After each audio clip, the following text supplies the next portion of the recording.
Hi, it's Flying Ryan here with a review of the Eachine H1. Now this one just came in a pretty plain packaging here. I don't know if they're going to make better packaging in the future.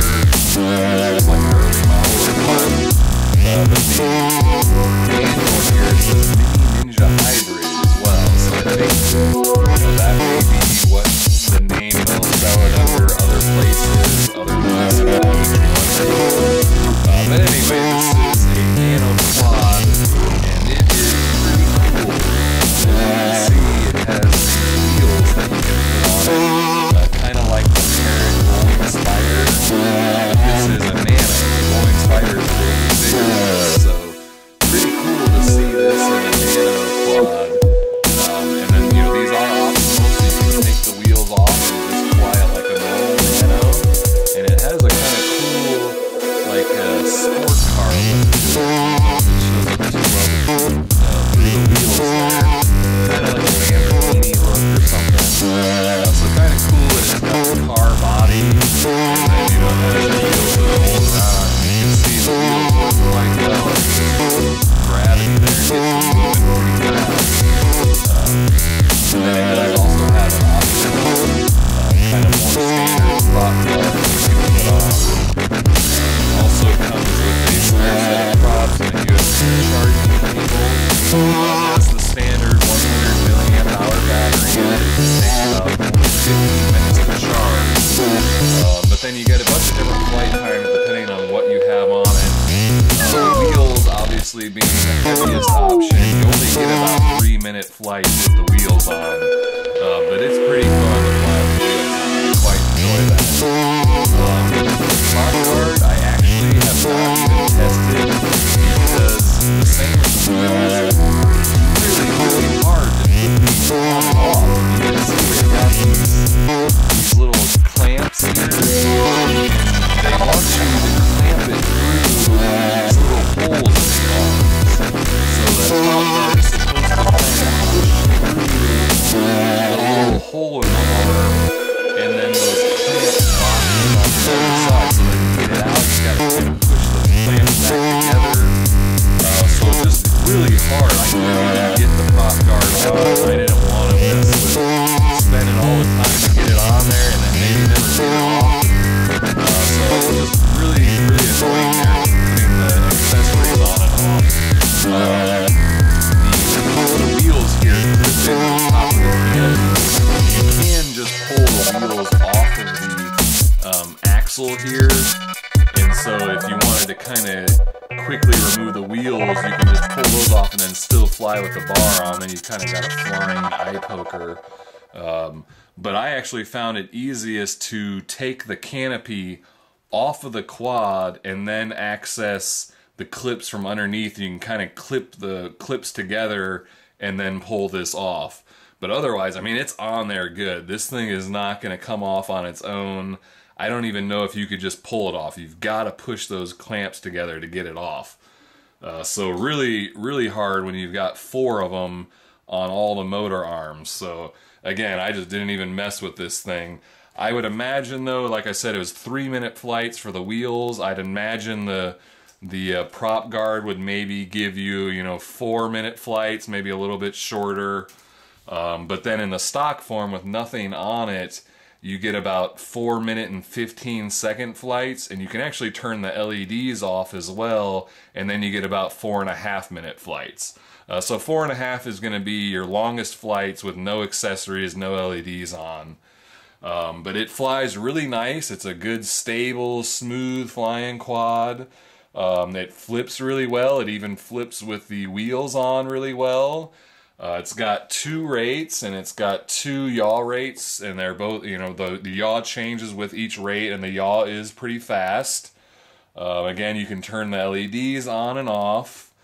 Let's see, I don't recall. I think you press and hold. What was it to turn the LEDs on and off? It's one of the trim buttons, I believe. Yeah, so okay, so the trim, the yaw trim is actually your speed button and your light button.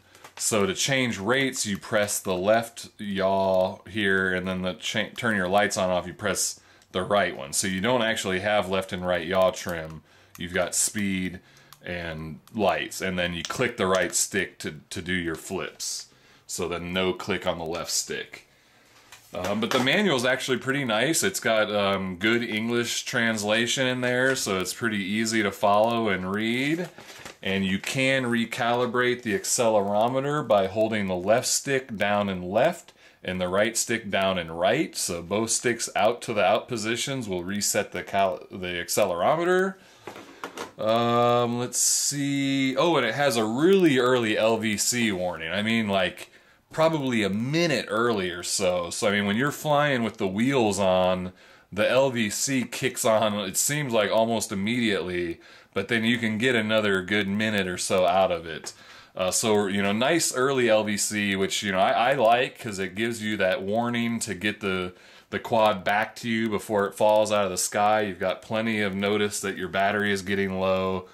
But, you know, you may want to push it a little bit beyond that first LVC warning, because it does come on pretty quick.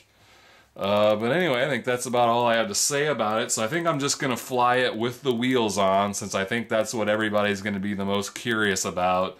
So we'll give it a quick, you know, fly and try to drive it on the walls and ceiling and stuff and see what it looks like. So let's go check that out. Alright, this is the flight review of the Eachine H1 Mini Ninja Hybrid. And I'm going to go ahead and fly it with the wheels on. I'll try to make this really quick because they're short flight time, so I'm going to have a lot of things to show in a short amount of time.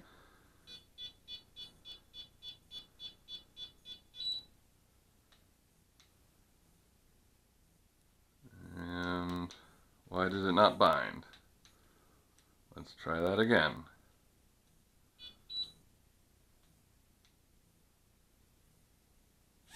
Alright, there we go. Not sure why it didn't bind the first time. Alright, and one thing I forgot to mention is the front blue LEDs blink the entire time, which is kind of weird. I wish they didn't do that. But let's go ahead and try to fly it, and we'll drive it around a little bit. Let's start right out with some flips. Whoa! So it gave itself a lot of throttle there before the flip. So let me try that again a little bit lower. Let's drive it around on the ground a little bit too. So it's kind of cool driving on the ground. The wheels are a little bouncy though. As you saw, it kind of gets bouncing, and that makes it hard to drive into the wall. It kind of bounces off the wall. But there you can see it does really nice flips even with the wheels on. Forward and backwards are better than left and right, but left and right still works. And it's kind of like the other Eachine I reviewed. It auto level is really quick, so it kind of snaps around. So let's drive into the ceiling a little bit. So yeah, it gets bouncy. Oh, I've already hit LVC. Oh my gosh. Oh wow. It bounced so hard it knocked the whole canopy off. That was crazy. I've never seen it do that before. Yeah, so I didn't really get to show off the driving on the walls very well, but you kind of have to start out against a wall and then get going. If you try to fly into the wall, it tends to bounce back, so it's kind of hard to get going against the wall. But yeah, it flies really nice. It's just really short flight times when you got these wheels on. You know, I'd probably have another 30 seconds to a minute of flight time, but I don't want to mess with getting the canopy back on. And actually it looks like a little piece of the canopy arm broke off there. Yeah, my little back arm broke off, but shouldn't be a big deal. It should still fit back on there, but I guess that's one thing to be careful with when you're flying with the wheels. It can take the whole canopy off with it. That's how strong these clips are. So here I was talking about in the review, you can see these clips that are in here, and they're just really solid in there, so they're hard to get out, hard to get in. So yeah, it'll pull the whole canopy off before the wheels come off. But it's a pretty cool little Nano. I like all the different, you know, the wheels and having the prop guard and all the different kind of options of how you can fly it. And let's see, while we've got it open, the battery does plug in, so you can replace the battery pretty easily. Alright, well that's that. That's the eSheen H1 Mini